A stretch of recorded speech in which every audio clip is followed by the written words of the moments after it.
누가복음 15장입니다. 누가복음 15장 25절에서 32절입니다.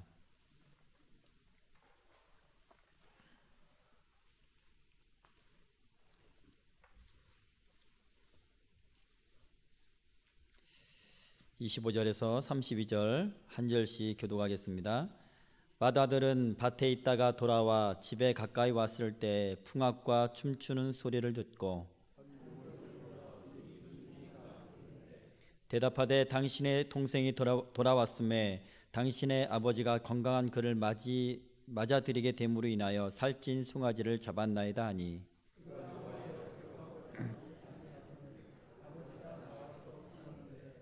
아버지께 대답하여 이르되 내가 여러 해 아버지를 섬겨 명을 어김이 없거늘 내게는 염소 새끼라도 주어 나와 내 벗으로 즐기게 하신 일이 없더니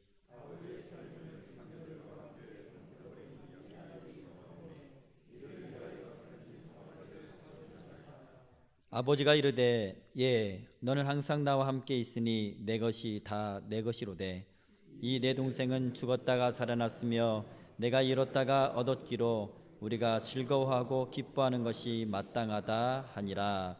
아멘. 할렐루야. 저는 유창식 목사라고 합니다.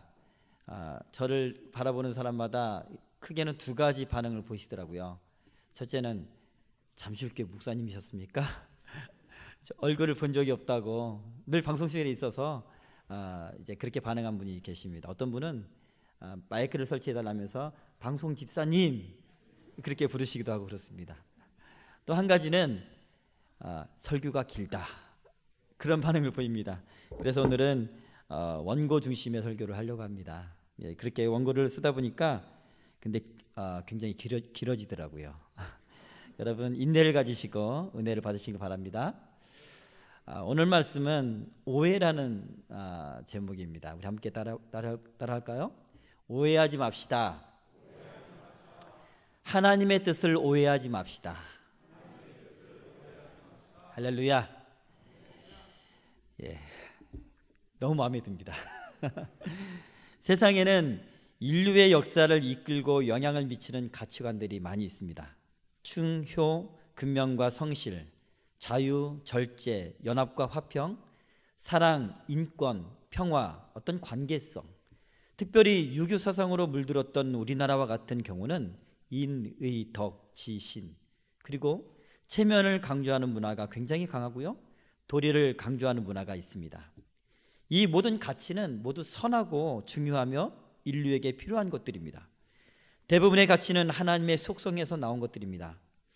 그런데 우리가 생각해야 될 점은 사람이나 공동체에 따라서 더 중요하게 생각하는 가치가 다르다는 것입니다. 이것들이 발전하여 이런 가치들이 발전해서 철학과 사상이 되고 신학이 되며 그것들이 영성으로 발현되는 것입니다.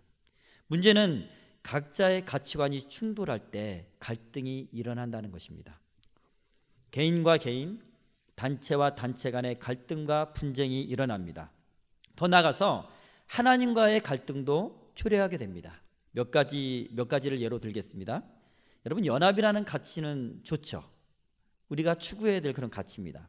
근데 성경에 보니까 남유다의 여호사밧 왕이었을 때 북이스라엘의 아합 왕과 연합합니다. 연합해서 이스라엘이 빼앗겼던 옛 땅이었던 길르앗 라못을 수복하려고 합니다.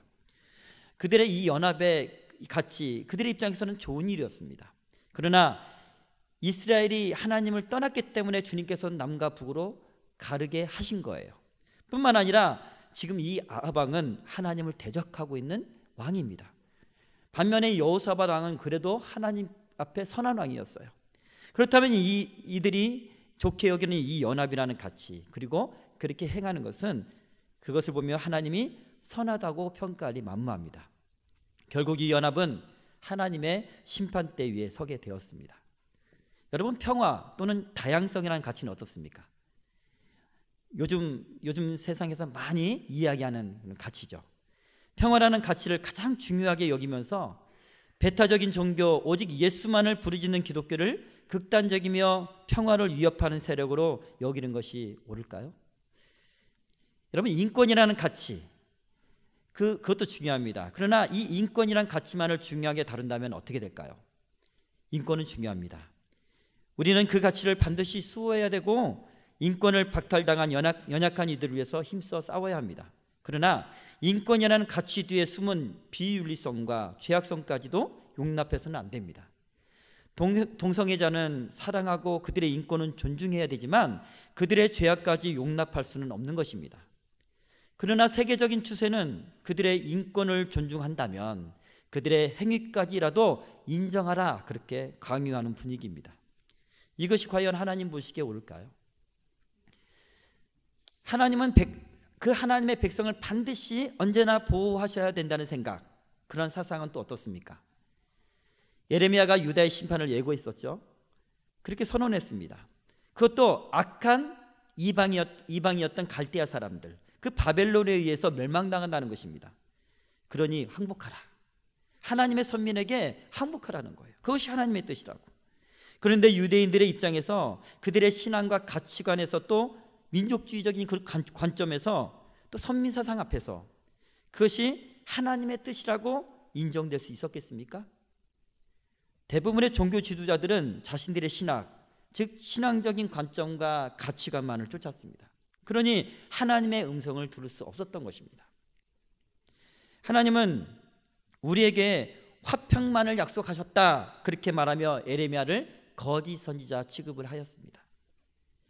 여러분, 이와 같은 가치들은 그 자체로는 선한 것들이긴 하지만 그것으로 진리를 완전히 대신할 수는 없는 것입니다. 그렇다면 여러분, 진리란 무엇입니까? 진리란 뭘까요? 따라해 볼까요? 진리란 하나님 자신이다. 네, 하나님이 진리입니다. 요한복음 17장 17절에 그들을 진리로 거룩하게 하옵소서, 아버지의 말씀은 진리니이다 말합니다.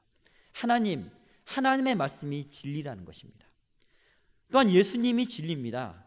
요한복음 14장 6절에는 예수께서 이르시되 내가 곧 길이요 진리요 생명이니 나로 말미암지 않고는 아버지께로 올 자가 없느니라, 그렇게 말씀하십니다. 그렇죠? 또한 성령 하나님이 진리십니다.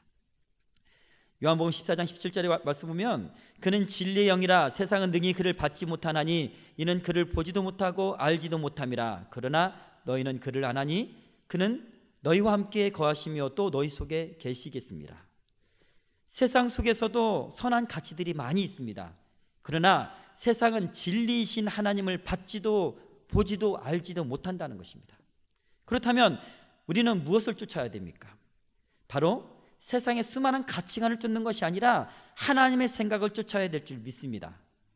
그러나 안타까운 것은 우리의 신앙 속에서도 세상적인 가치관뿐만 아니라 여타의 다른 많은 가치관들이 혼합되어 우리의 신앙생활 가운데 녹아있다는 것에 문제가 있습니다.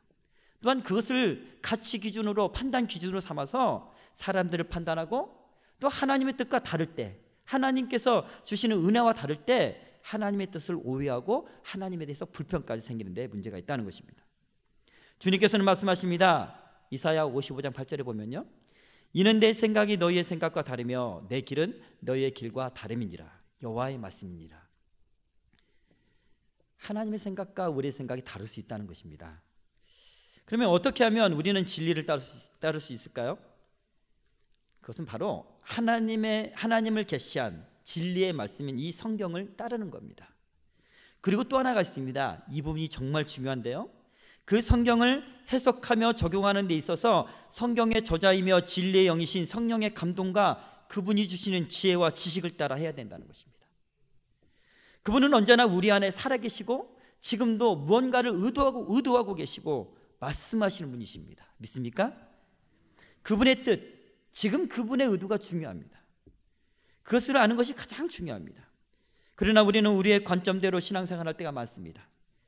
문제는 그럴 때 다른 사람과의 갈등이 초래될 뿐만 아니라 하나님과도 갈등이 된다는 사실입니다. 예수님께서 이 땅에 오셨을 때 종교 지도자들은 예수님을 오해했었습니다. 아니, 근본적으로 하나님의 인격성, 그분의 마음에 대해 알지 못했습니다. 그래서 바리새인들과 같은 사람은 그저 율법을 자신들의 관점에서 해석하고 그것만을 지키려고 들었습니다. 그리고 그것을 지키지 못하는 사람들을 정죄하고 죄인이라고 취급하고 자신들의 생각과 다르게 행동하는 예수님을 미워하고 결국 죽이기까지 했습니다. 진리신 하나님의 마음에서 벗어난 다른 가치관과 신앙 태도에 함몰된 상태가 얼마나 위험한지를 우리는 이들을 통해서 깨달을 수가 있는 것입니다. 이러한 우리를 범하지 않기 위해서 우리는 언제나 말씀과 또한 성령으로 충만하여 그분 편에 서서 분별해야 됨을 믿습니다. 오늘의 이 본문 이전의 이야기가 무엇입니까? 아버지가 죽지도 않았는데요, 분깃을 받아 돈으로 바꿔서 먼 타국에 가서 허랑방탕하게 살았던 탕자의 이야기가 이 앞서 등장합니다. 유대 전통에 따르면 이러한 탕자는 동네에서 돌에 맞아 죽어야 될 죄인이었습니다. 그러나 아버지는 먼 곳에 가 있는 잃어버린 아들을 기다립니다. 기다리고 기다려도 아들은 돌아오지 않습니다. 아버지 입장에서는 그 아들은 죽은 것과 같습니다. 얼마나 기다리고 눈에 그렸으면 아들이 돌아올 때 아직 거리가 먼데 불구하고 아들인 줄 다 알아채고 달려가는 거예요. 이 아버지에게 아들은 죽었다가 다시 살아난 아들입니다. 그렇게 기다렸던 아들이에요. 그러나 사람들이 보기에는, 율법의 관점에서 보기에는, 그들의 전통에서 보기에는 이 아들은 죄인인 것입니다. 아버지는 그러나 이 둘째 아들은, 이 탕자는 정말 다시 살아난 아들이에요. 그래서 그 손에 가락지를 끼우고 발에 신을 신깁니다. 아들의 죄를 단번에 다른 사람들이 무슨 말이 나오기 전에, 다른 사람을 만나서 그 사람들에게 정죄를 당하거나 돌을 맞기 이전에 아버지가 달려가는 거예요. 그리고 가장 좋은 옷으로 입히는 것입니다. 왜 그렇습니까? 아들의 죄, 이는 죄인이 아니다, 이는 나의 아들이다, 그렇게 말씀하기 위해서입니다. 그리고 송아지를 잡아 잔치를 벌이는 것입니다. 그러나 이야기는 여기서 끝나지 않습니다. 25절, 오늘 읽었던 25절부터 맏아들의 이야기가 나오면서 누가복음 15장의 중심 내용이 무엇인지 헷갈리기 시작합니다. 누가복음 15장에는요, 잃은 것을 찾은 세 가지 이야기가 나옵니다. 첫 번째가 뭡니까? 잃은 양에 대한 이야기고요. 두 번째는 잃은 드라크마에 대한 비유입니다. 세 번째가 잃은 아들, 즉 탕자에 대한 이야기입니다. 그리고 오늘의 본문 맏아들의 이야기를 마지막에 배치해 놓았습니다. 예수님께서 진짜로 말씀하고 싶은 중요한 내용이 바로 이것이기 때문에 마지막에 배치해 놓은 것입니다. 오늘 이 비유의 말씀을 듣고 있는 대상이 누굴까요? 1절을 보면 잘 알 수가 있습니다. 1절에 보면 바로 바리새인과 서기관들이 등장합니다.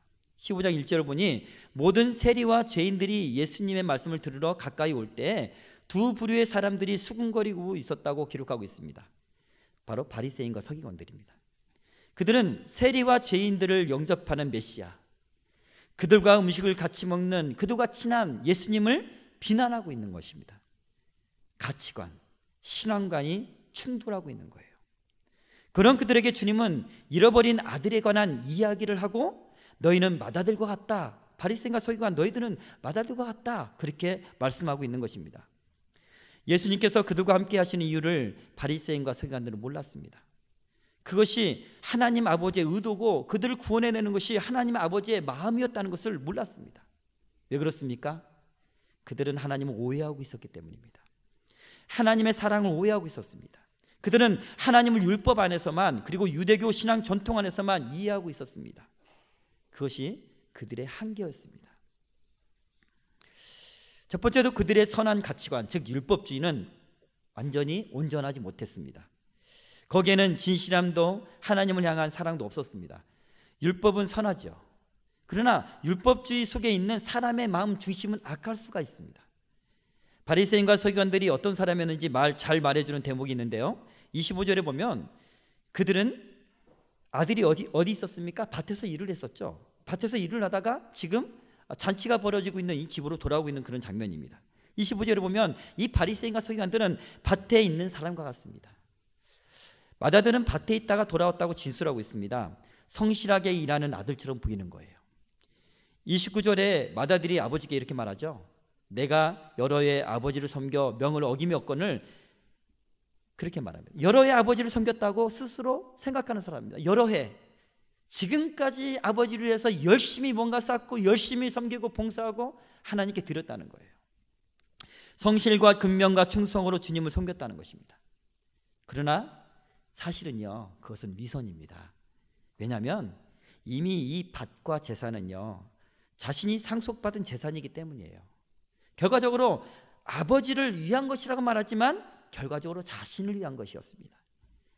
여러분, 바리새인의 열심이 무엇이었습니까? 정말 하나님을 사랑해서 하나님을 위한 열심이었을까요? 아닙니다. 자신들의 의와 자신들의 신념을 지키기 위한 열심이었습니다. 여러분, 가장 무서운 사람이 어떤 사람인지 아십니까? 자신이 죄인이고 악하다고 스스로 인정하는 사람보다 자신의 악함을 모르고 스스로 선하고 거룩하다고 주님을 위해 살고 있다고 생각하는 사람, 스스로를 속이는 사람만큼 위험한 사람이 없습니다. 그런 사람은 회개할 생각을 하지 못하기 때문에 주님의 은혜에 돌아오기가 너무나 힘듭니다. 여러분, 구제를 하거나 성경금을 해도요, 자신의 의를 위해서 하는 사람이 있습니다. 이런 사람은요, 도움을 받았던 사람을 반드시 판단하게 되어 있습니다. 그들의 태도에 따라서 그들에게 어떤 외형적인 반응을 보이느냐에 따라서 그들을 평가합니다. 자신의 귀에 듣기 좋은 소리를 하지 않으면 그 모든 도움을 끊기도 합니다. 그러나 예수님께서 말씀하시잖아요. 구제는 오른손이 하는 것을 왼손이 모르게 하라. 생각지도 말라는 거예요. 뇌가 기억하지도 못하는 그런 구제를 하라는 것입니다. 그러나 이런 사람들은 자기 위를 위해서 구제하는 사람들은 바로 이런 행동을 보입니다. 어떤 사람은요, 자신이 생각하는 거룩, 자신의 경건, 자신의 기준과 다르면 사람들을 판단합니다. 자신만 경감을 합니다. 자신만 하나님 앞에서 최선을 다한다고 생각하는 것입니다. 여러분, 바리새인이 얼마나 율법을 열심히 지켰습니까? 그들이 생각하는 경건은 얼마나 훌륭했습니까? 그들이 얼마나 하나님께 헌신했습니까? 그는 스스로 성전에서 기도하기를 이렇게 기도합니다. 하나님이여, 나는 다른 사람들 곧 토색, 불의, 간음하는 자들과 같지 아니하고 이 세리와도 같지 아니함을 감사하나이다. 나는 일회에 2번씩 금식하고 또 소득의 11조를 드리나이다. 그러나 그 성실함이, 그 충성됨이 사실은 자신의 의를 위한 것이었다는 거예요. 자신의 면류관이었다는 거예요. 자신의 계급이었다는 거예요. 이러한 경건을 저는 어두운 경건이다, 그렇게 명명하고 싶습니다. 마다드는 말합니다. 그렇게 섬겼는데 내게는 염소 새끼 한 마리 주지 않았습니다. 이 아들은 인과응보의 아버지로, 인과응보의 하나님으로 오해합니다. 잘하면 상을 주고 못하면 벌하는 아버지. 그러나 그것은 아버지가 아니라 일꾼을 대하는 주인의 태도죠. 많이 일하고 많이 거두면 더 큰 상급을, 더 많은 돈을 주는 것이 하나님이라고 생각하십니까? 그것은 일꾼을 대하는 주인이 하는 태도입니다. 하나님은 그렇지 않습니다. 여러분, 우리가 달란트 비유에서 보면 알 수 있죠. 주님은 5달란트 남긴 자나 2달란트 남긴 자를 어떻게 칭찬하십니까? 누구를 더 칭찬하시죠? 퀴즈 한번 내볼까요? 자, 5달란트 왼손 한번 들어보세요. 5달란트를 2달란트 남긴 사람을 더 칭찬하셨다. 예, 여러분은 전부 하나님 말씀에 충만한 줄 믿습니다. 똑같이 칭찬하십니다.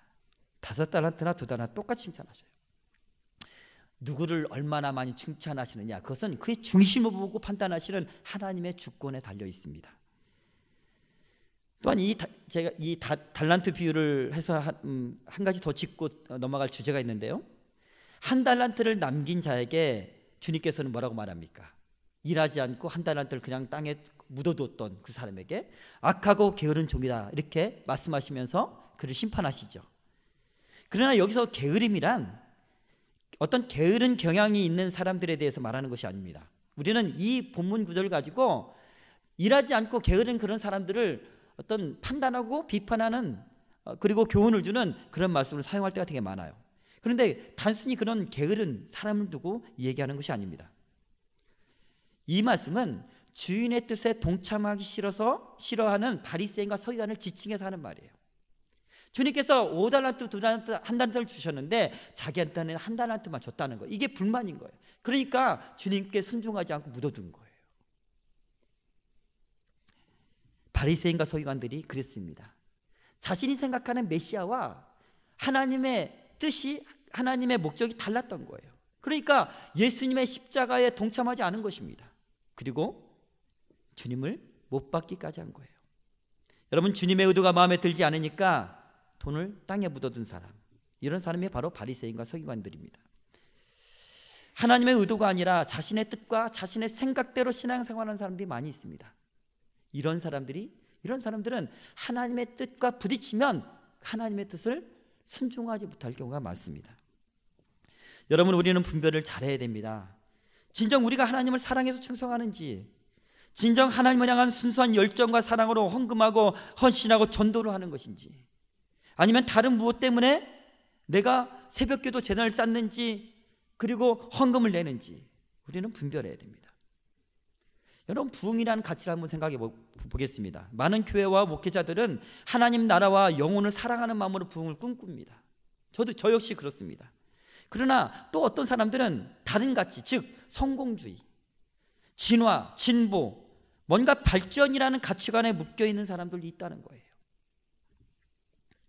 그래서 어떤 목회자가 왔는데, 담임 목회자가 새롭게 청빙했는데 이게 부흥이 되지 않으면 어떻게 합니까? 그 책임을 묻는다는 거예요. 중요한 것은요, 여러분, 중심입니다. 자발적인 진심, 중심. 그 순수한 진심이 주님을 향한 열심의 원동력이라면 주님께서 기뻐하실 줄 믿습니다. 그러나 이 마다들의 충성심과 성실은 그렇지 않았던 것입니다. 두 번째로요, 이 마다들이 종을 불러서 묻죠. 그런 장면이 있습니다. 도대체 무슨 일이냐? 도대체 이 잔치 소리가 들리는데 이게 무슨 일이냐? 그렇게 묻고 있어요. 여러분, 그런 마다들의 태도가 이해가 됩니까? 저는 이해가 안 돼요. 한번 생각해 보십시오. 집안에 잔치가 있고 아버지가 기뻐하고 있다면 무슨 일 때문이겠습니까? 그동안 아버지는 잃은 아들 때문에 한 번도 기쁜 내색을 한 적도 없었을 거예요. 날마다 동거 밖에 나가 아들이 오기를 기다리고 있었을 거예요. 그렇다면 지금 벌어지고 있는 이 잔치는 무엇 때문일까요? 그렇죠, 동생이 돌아온 거예요. 그런데 마다들은 마치 아무것도 모르는 사람인 양 종에게 묻습니다. 당연히 알아야 되는데 왜 마다들은 몰랐을까요? 아버지의 마음을 몰랐기 때문이에요. 아버지의 기다림과 근심의 의미를 몰랐기 때문입니다. 아버지의 슬픔을 몰랐기 때문에, 거기에 동참하지 않았기 때문입니다. 동생이 다시 돌아온다면 당연히 돌로 쳐 죽이지는 못해도 꾸짖거나 종처럼 다뤄야 할 것이기 때문에 잔치를 벌인다는 상상을 이 아들은 상상도 하지 못하는 거예요. 아버지가 아들을 얼마나 사랑하는지 그 아버지의 마음으로 동생을 바라보지 못하는 것입니다. 자신의 가치관, 신앙의 가치관, 그 기준으로 바라본다는 거예요. 그래서 종이 마다들에게 주의를 환기시키는 말을 합니다. 당신의 동생이 돌아왔음에 당신의 아버지가 건강한 그를 다시 맞이해 드리게 됨으로 인하여 살찐 송아지를 잡았나이다. 당신의 동생이 돌아왔음에. 종도 너무나 잘 알고 있는 그 아버지의 마음을 아들이 몰랐던 또 다른 이유가 있습니다. 그것은 뭡니까? 종은 아들을 맞이할 때 아버지가 어떤 모습으로 아버지가 아들을 맞이하고 있는지 지켜보고 있었어요. 그 속에서 우러나오는 기쁨과 그 천국의 그 기쁨과 분위기를 알았던 거예요. 근데 마다들은 아버지와 함께하지 못했습니다. 아버지와 함께 마음 아파하고 함께 관계하지 못하고 자신의 일만을, 그것이 옳다고 여기는 그 일만을 하고 있었기 때문입니다. 그렇기 때문에 우리는 성령 하나님과 교제하는 삶이 정말 중요하다는 겁니다. 그분의 마음과 생각을 늘 알고 있는 것이 중요합니다. 그분의 감정과 생각으로 충만해야 되는 것이 정말 중요합니다. 여러분, 밭에서 일하는 것은 아주 중요한 일이죠. 필요한 일이고요. 중요한 일입니다. 반드시 해야 될 일입니다. 그러나 그의 밭에서 몸은 일하더라도 그의 마음은 아버지 곁에 늘 있었어야 됐어요. 밭에서 일하더라도 마음은 아버지 곁에 있어서 동생을 기다리며 또한 아버지 슬픔에 동참하고 있었어야 됐습니다. 그것이 바로 아버지와 소통하는 것입니다. 여러분, 우리 안에 성령님이 계십니다. 이 성령님이 내 삶을 향하여, 우리 가정을 위하여, 내 자녀를 향한 그런 계획과 마음이 있어요. 또한 답답함이 있고요. 또 이 나라와 민족을 향한 답답함과 슬픔이 있습니다. 교회를 향한 하나님의 답답함이 있다는 것입니다. 그런데 우리는 그 하나님의 마음을 갖지 못하고요, 내 신앙생활만 열심히 하는 것입니다. 하나님의 마음에 동참하지 못한다는 것입니다. 종이 말하죠. 종이 뭐라고 말합니까? 당신의 동생입니다. 당신의 동생이라고 말하는 거예요. 당신의 동생이니까 당신도 당연히 아버지처럼 기뻐해야 되지 않습니까? 이렇게 말하는 것 같습니다. 그러나 마다들은 그를 동생으로 여기지 않습니다. 그리고 그를 받아들이는 아버지의 행동에 대단한 분노를 냅니다. 28절에 보면요, 그가 어떤 감정을 보였습니까? 그가 노하여 들어가고자 하지 아니하거늘, 분을 내면서 노하면서 안 들어가겠다는 거예요. 거기 그렇게 기록하고 있어요. 여기서 노하여라는 이 단어는요, 헬라어로 오르기조라고 읽는데요, 순간적인 격앙된 감정에서 나온 화가 아닙니다. 즉흥적으로 나온 화가 아니에요. 이미 깊이 쌓인 분노와 노여움, 그것을 말하는 겁니다. 오랫동안 잃은 아들에 대해서 생각하고 있는 아버지, 온통 아들만 생각하고 있는 그 아버지가 이해가 안 되고 싫었던 거예요. 아버지의 사랑과 자신의 생각이 부딪혔던 것입니다. 자신의 생각과 아버지의 인도하심이 다를 때 우리는 이런 분을 내는 것입니다. 그리고 그것으로 동생을 판단하고 미워합니다. 내 신앙적인 가치관으로 타인을 판단하게 됩니다. 여러분, 하나님의 의도와 내 생각과 다를 때 그 하나님의 은혜가 다른 사람에 대한 그 하나님의 은혜가 내 생각과 다를 때 그 사람까지 미워하게 돼요. 여러분, 가인을 받지 않은 하나님에 대한 불만이 누구에게 갑니까? 바로 아벨을 미워하고 그를 죽이기까지 하는 것입니다. 동생을 판단하고 미워합니다. 내 신앙적인 가치관으로 타인을 판단하는 거예요. 왜 저 사람은 저렇게 신앙생활을 하지? 차는 좋은 거 타고 다니는구만. 맨날 돈은 없다고 하고 헌금은 조금밖에 안 돼. 이런 사람들은요, 헌금 많이 내는 것 가지고 어떤 신앙의 기준을 판단하는 사람입니다. 그것이 하나님을 잘 섬기는 일이라고 생각하는 사람이에요. 그러나 그 사람이 왜 헌금 생활을 못하는지 우리는 알 수가 없어요. 오직 하나님만 아시죠. 그렇죠? 그런 걸로 판단할 수는 없는 겁니다. 제가 전에 사역할 때 제 아내가 첫째를 가졌습니다. 근데 제 아내가 굉장히 몸이 아파요. 섬유근육통 증후군이 있어서 작은 것만 들어도, 이게 좀 조그만 무거운 것만 들어도 그게 통증이 너무 심하고 후유증이 심합니다. 근데 아기를 가졌는데요, 걱정이 하나 있었어요.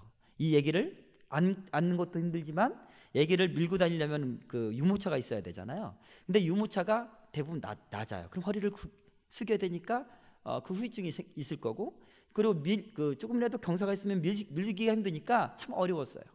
그래서 기도 제목이 하나 있었습니다. 뭐였냐면, 하나님, 이 한 모델, 유모차 중에 한 모델을 마음에 생각하면서 하나님 이걸 주세요. 키하고 거의 비슷하고 이게 밀기 좋고, 그리고 손가락으로만 밀어도 잘 밀리는 유모차가 있습니다. 제가 모델을 말씀하시지 않는 것은 제가 홍보하는 것처럼 보이지 않기 위해서 말씀하지 않겠는데요. 그래서 그 유모차를 위해서 기도했어요. 근데 그 유모차가 굉장히 값이 비쌉니다. 그리고 한편으로는 부목사로서 이런 유모차를 갖고 있으면 사람들이 어떻게 판단할까? 사람들은 목회자라고 하면 청빈과 그리고 절제와 이런 어떤 가치관으로 우리를 판단할 텐데 어떤 생각이 들까? 그런 마음이 있었던 거예요. 그래도 할 수 없이 그것을 위해서 기도했어요. 근데 아기가 태어났어요. 아기가 태어났는데 아이가 혀가 설수대가 있잖아요. 혀와 이 밑에가 이렇게 붙어 있는 게 설수대인데 설수대가 굉장히 많이 붙어 있는 거예요. 그래서 이것을 병원 가서 이거 좀 자르는 그런 시술을 했습니다. 간단한 그런 거예요. 근데 태아보험을 들었었는데 태아보험에서 그것은 장애로 구분이 되어서요, 이 환급금이 나오더라고요. 그 가격이 유모차 가격이었던 거예요. 물론 그 돈을 받고 다른 것도 할 수 있죠. 그러나 이것을 위해서 기도했잖아요. 근데 그 유모차를 교회에 마음껏 끌고 다닐 수가 없었어요. 판단받으니까. 우리는 삶의 형편을 다 판단할 수 없잖아요. 그죠? 또 한 번은 이런 적이 있었습니다. 시장 보고 장 보는 거 참 어려워요. 그래서 대부분 인터넷 쇼핑을 합니다. 인터넷으로 구입을 하면 굉장히 저렴하잖아요. 그죠? 마트보다 저렴합니다. 그렇다고 마트와 관련된 분들은 이해하시기 바랍니다. 저렴합니다.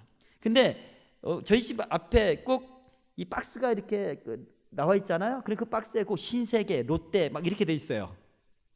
실제로는 신세계 쇼핑, 그죠? 롯데 쇼핑. 이건 그냥 인터넷 쇼핑인데 백화점에서 구입한 것이 아닌데 부목사가 백화점에서 물건을 산다고 판단하는 사람들이 있는 거예요.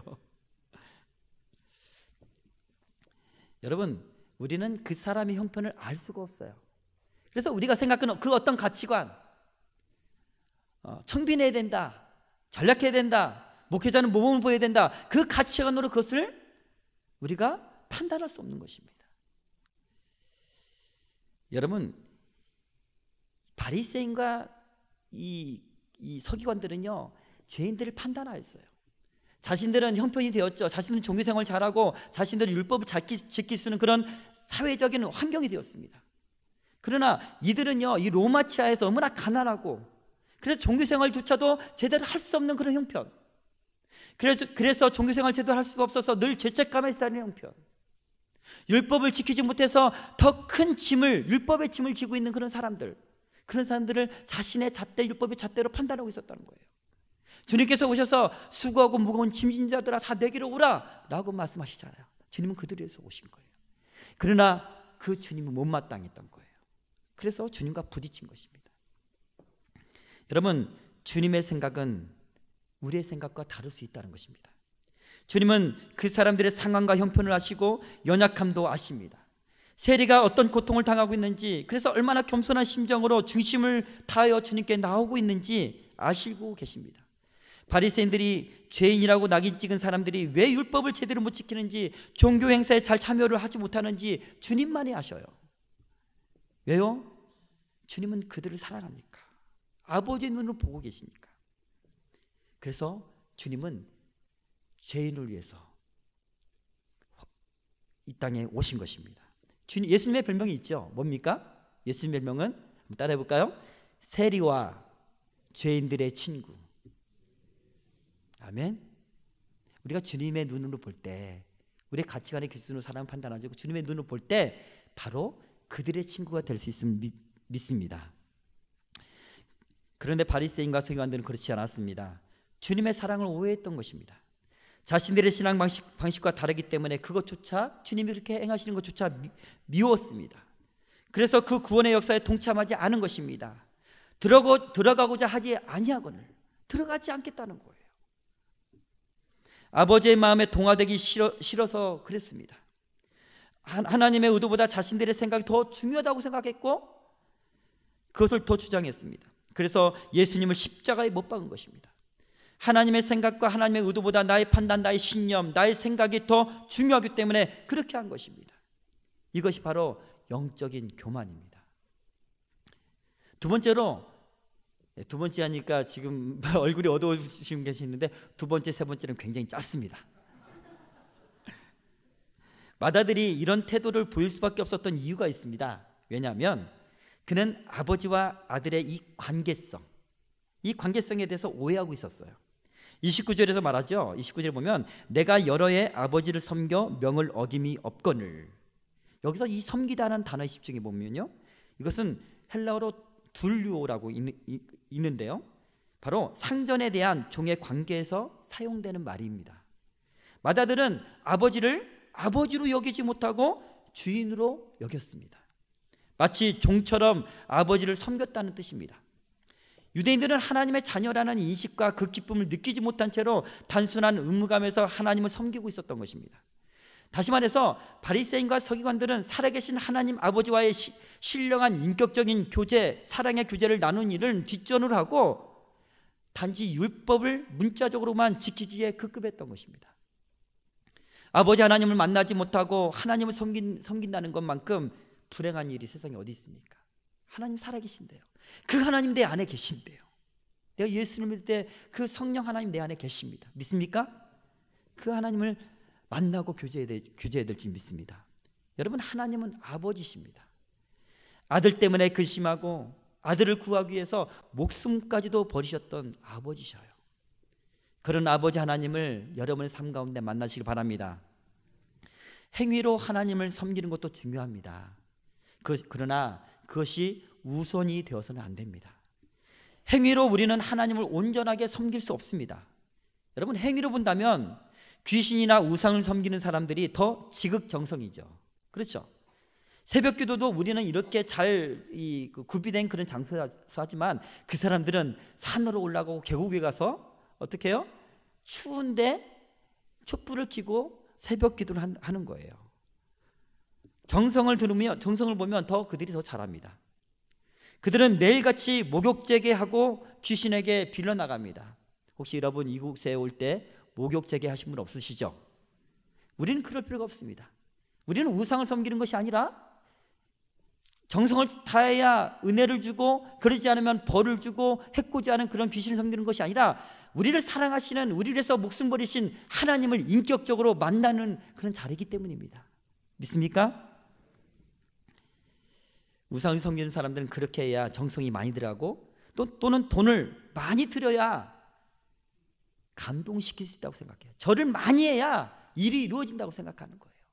여러분, 이런 식의 신앙생활이 우리 기독교에도 혼합되어 있어요. 우리 성도들의 신앙 어떤 그런 태도에도 이런 것들이 혼합되어 있다는 거예요. 이런 것들을 분별하며 이런 것들을 우리가 진심으로 하나님께 드리는 그런 신앙생활이 되었으면 좋겠습니다. 우리 하나님은 뭔가 많이 드려야 감동하시는 분이 아닙니다.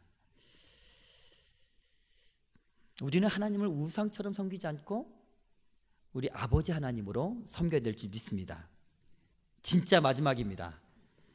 우리는 맏아들을 향한 아버지의 마음을 알기를 원합니다. 하나님께서는 아들과 모든 것을 함께 하시기를 원하셨습니다. 잔치에 함께 들어가 아버지와 같이 기쁜 마음을 갖기를 원하십니다. 아버지와 같은 마음으로 동생을 사랑하고 용납하기를 원하십니다. 28절을 한번 보세요. 아버지가 나왔대요.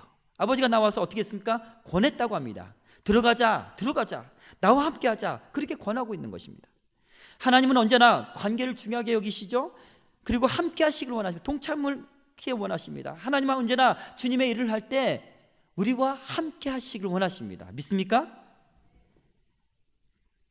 하나님은 그런 것을 중요하게 생각해요. 그러나 이 맏아들은 아버지와의 관계에서 떨어져 나온 사람이었습니다. 그래서 내적인 의미로 진짜 잃어버린 아들, 진짜 탕자는 작은 아들이 아니라 이 맏아들인 거예요. 하나님은 그 무엇보다도 하나님과의 관계를 중요하게 생각하시는 분입니다. 아버지와 아들 간의 관계가 깨어졌을 때 하나님 마음이 아프고, 그리고 동참하지 못했을 때 안타까워하시는 것입니다. 여러분, 교회에 임하셔서 우리의 신앙생활과 우리의 삶 속에 깊이 관여하시고 인도하시고 교회를, 그리고 개인의 삶을 그분의 의도에 따라, 그분의 뜻에 따라 주도하시기를 원하는 그런 하나님을 여러분이 만나기를 원합니다. 우리는 하나님 아버지와 깊은 영적 관계에 집중해야 되고 그분과 동참해야 됩니다. 아버지께서 동굴 밖에 있을 때, 아버지께서 가난한 자를 바라보고 계시거나 깨어진 사회를 안타까운 마음으로 바라보고 계실 때 함께 동굴 밖에 서서 동생을 기다리며 슬퍼해야 됩니다. 이 사회를 바라보면서 애통해야 됩니다. 교회를 바라보면서 슬피 부르짖어야 됩니다. 아버지가 동생을 안을 때 신을 준비하고 가락지를 끼워줘야 되는 거예요. 이 형이 해야 될 일은요. 아버지가 잔치를 벌일 때 기쁨으로 춤을 추고 거기서 동참해야 됩니다. 하나님의 일에, 하나님의 천국에 동참하는 일을 이 맏아들이 해야 됐습니다. 아버지가 부르지 않습니까? 예라고 표현해요. 얼마나 친근한 표현입니까? 아들아, 내 아들아, 그렇게 말하는 것과 같습니다. 너는 종이 아니야, 내 아들이야. 그것이 내 생각이고 내 뜻이야. 그렇게 되길 원해. 그렇게 말씀하고 있는 것입니다. 그리고 나와 함께 하자. 그런 하나님의 음성을 듣기를 원합니다. 나는 지금까지 하나님을 어떻게 섬겼고 어떻게 믿었는지 돌아보기를 원합니다. 주님을 종으로 섬기는 그 의미도 중요합니다. 그러나 진짜 아버지 마음을 품고 아버지와 관계를 가지고 하나님의 나라 일에 동참하는 저와 여러분이 되기를 바랍니다. 어떤 청년의 수련회에 동참한 적이 있었습니다. 청년들이 신앙생활을 오랫동안 했지만 사실은 세상에서 생활을 더 많이 하고 또 세상의 여러 가지 가치관과 세계관에 공격을 받기 때문에 그것으로 하나님을 판단하거나 하나님에 대한 오해가 있습니다. 그렇죠? 그리고 그 가치관은 세상을 따라가기도 합니다. 세속화되어 가고 하죠. 그래서 청년들을 목회할 때 가장 어려운 것은 뭐냐면 그 가치관, 그것을 바꾸는 거예요. 그 중심을 바꾸는 거예요. 하나님께로 끌어당기는 것이 정말 어려운 일입니다. 그것이 진짜 영적 싸움이에요. 여러분, 진짜 영적 싸움은요, 세계관의 싸움입니다. 청년들 그렇게 바꾸는 것이 힘들어요. 그런데 이것을 바꾸는데 여러 가지 노력을 하지만 참 어려운 가운데 있었는데 한 번은 마지막 수련회를 하게 되는데 수련회 때 얘들이 은혜를 받기 시작하는 거예요. 9시에 기도회를 시작했는데 얘들이 3시, 4시까지 한 사람도 빠짐없이 들어가지 않고 복음 앞에서 자신이 복음 앞에 서서 살지 못했음을 회개하는 거예요. 그리고 복음 앞에 살게 해달라고 부르짖는 거예요.